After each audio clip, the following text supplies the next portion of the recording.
اور اپنے آپ کو کوشش کریں کہ اس ماہ محرم میں اس قابل بنا لیں کہ ہم خیمہ امام حسین میں داخل ہو سکیں۔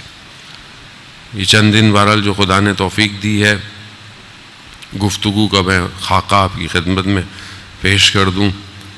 حالات کے پس منظر بہت ضروری ہے کہ ہم اپنے آپ کو دیکھیں کہ ہم کہاں کھڑے ہوئے ہیں، اور وہ قوم کہ جو حقیقی طور پر مکتب امام حسین کی شاگرد ہے، کیا فیکٹرز ہیں کہ جس کی وجہ سے وہ آج دنیا میں دشمن کا مقابلہ کر رہی ہے۔ کربلا ہر دور کے اندر ہر نئے پیغام کو دینے کو تیار ہے۔ انسان کے اپنے اندر ظرف ہونا چاہیے یا کوالٹی ہونی چاہیے کہ جو اس کیفیت کو ریسیو کر سکے۔ تو بہرحال یہ عزاداری خداوند متعال کی طرف سے نعمت ہے کہ ہم پورا سال کچھ بھی کریں، لیکن اس کے باوجود سید الشہداء ہمیں یہ اپورچونٹی دیتے ہیں کہ آؤ میں تمہیں کچھ دینا چاہتا ہوں۔ وہاں سے عطا کی پرابلم نہیں ہے، پرابلم ریسیونگ کی ہے۔ تو وہ جو رکاوٹیں ہیں کوشش کریں کہ ہم اس کو بھی دور کریں گے، لیکن اصل انڈرسٹینڈ کرنا ہے۔ سورہ فتح کی آیت نمبر 22 اور 23 میں نے آپ کی خدمت میں پیش کی، اس کا ایک سادہ سا ترجمہ میں آپ کی خدمت میں پیش کروں، پھر میں اپنی گفتگو کو آگے بڑھاتا ہوں۔ صلوات بھیج دے محمد و علیہ وسلم۔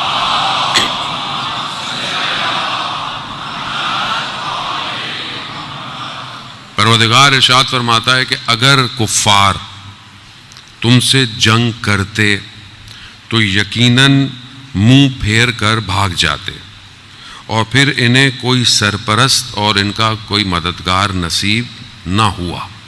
یعنی کفار، کیونکہ آپ جانتے ہیں سورہ فتح جو ہے وہ اس کی آگے پیچھے کی جو آیات ہیں وہ صلح حدیبیہ کے پس منظر میں پروردگار نے اس کو اتارا ہے کہ جب یہ درخت کے نیچے بیعت کر رہے ہیں رسول خدا سے بھی، اور اس بات پر ان کو اطمینان دیا ہے، اسی پس منظر میں یہ ایکسٹینشن ہے کہ پروردگار کہہ رہا ہے کہ اگر کفار تم سے جنگ کرتے تو منہ پھیر کر بھاگ جاتے۔ یعنی خدا یہ یقین دلانا چاہ رہا ہے کہ اگر یہ تم سے جنگ کرتے تو اس کا مطلب ہے کہ اگر جنگ کریں تو کیا ہوگا۔ تو خدا اگلی ہی آیت میں اپنی اس بات کو قیامت تک کے لیے فارمولہ دے رہا ہے۔ قرآن، میں نے پہلے بھی عرض کیا، بہرحال میں خود اپنے لیے بات کہہ رہا ہوں، آپ کے لیے نہیں کہہ رہا، قرآن صرف ثواب کے لیے نہیں ہے، قرآن صرف مرحوم کو بخشنے کے لیے نہیں ہے، قرآن گھر میں مخمل کے کپڑے میں لپیٹ کر طاقچے کے اوپر رکھنے کے لیے نہیں ہے۔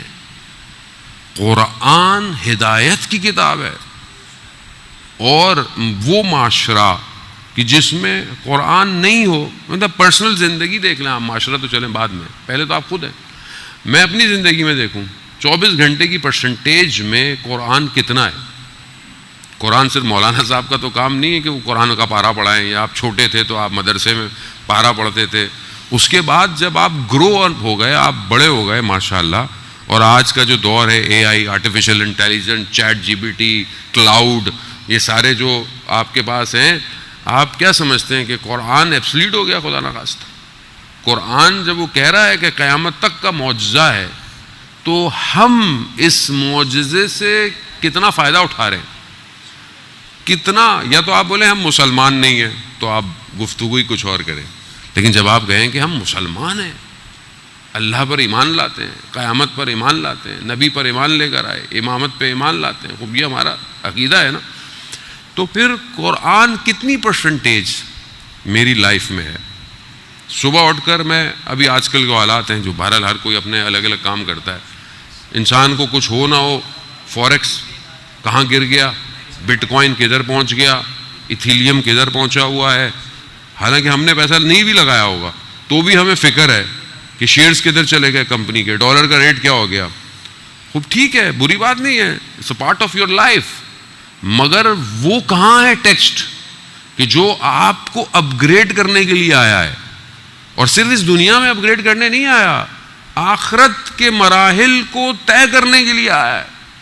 اور یہ جتنی ہم نے اپنے آپ کو فلورش کیا ہوا ہے، جتنی ہماری برین اور اپرچونٹی اور عقل ہے، یہ صرف مادے کو استعمال کرنے کے لیے تھوڑی پیدا کیا اللہ نے.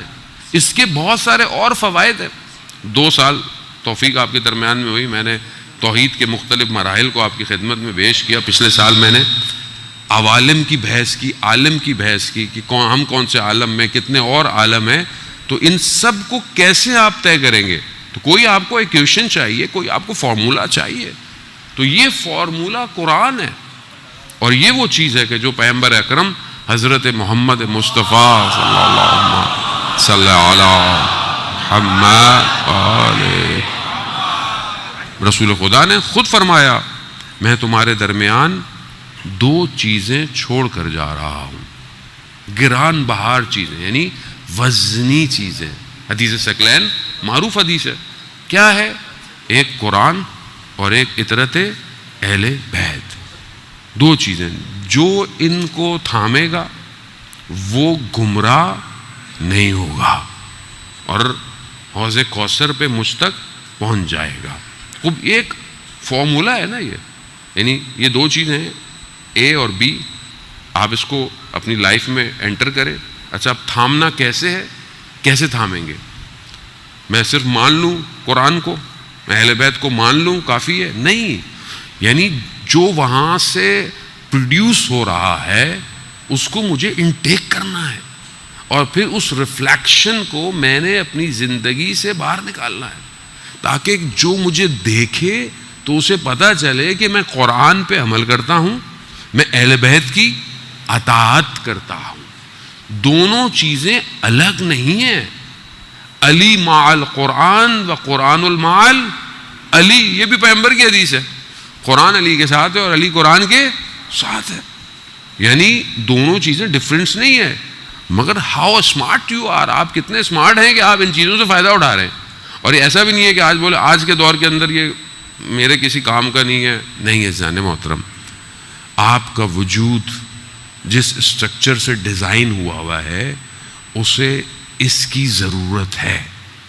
اس کو سننے کی آج انیگزائٹی، ڈپریشن، آج دنیا بہت پریشان ہے، مشکلات سائیکولوجیکل، آپ سوسائٹی بھری پڑی آپ کے سامنے. صبح شام یوٹیوب انسٹاگرام پہ کبھی قتل ہو گیا، کبھی یہ ہو گیا، کبھی زیادتی ہو گئی، کبھی وہ. یہ کیوں ہے؟ یہ کیونکہ ایکچوئل کانٹینٹ لائف میں نہیں ہے لائف.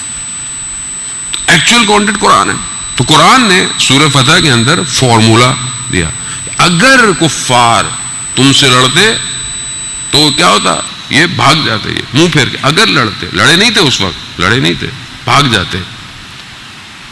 اگلے ہی آیت میں پروردگار ایک ایسا فارمولہ دے رہا ہے کہ اگر یہ لڑے تو کیا ہوگا؟ اگر یہ لڑیں گے تو پسپا ہو جائیں گے. تو خدا اگلی آیت میں کیا کہتا ہے؟ خدا کہتا ہے کہ سنت اللہ التی، کہ یہ جو ہے یہ اللہ کی سنت ہے اور جو پہلے بھی گزر چکی ہے، اور تم اللہ کے اس طریقے میں کبھی تبدیلی نہیں پاؤ گے. یعنی اگر کو ہٹا کر اگر یہ لڑے تو یہ پسپا ہو جائیں گے. یہ قرآن نے فارمولہ دے دیا.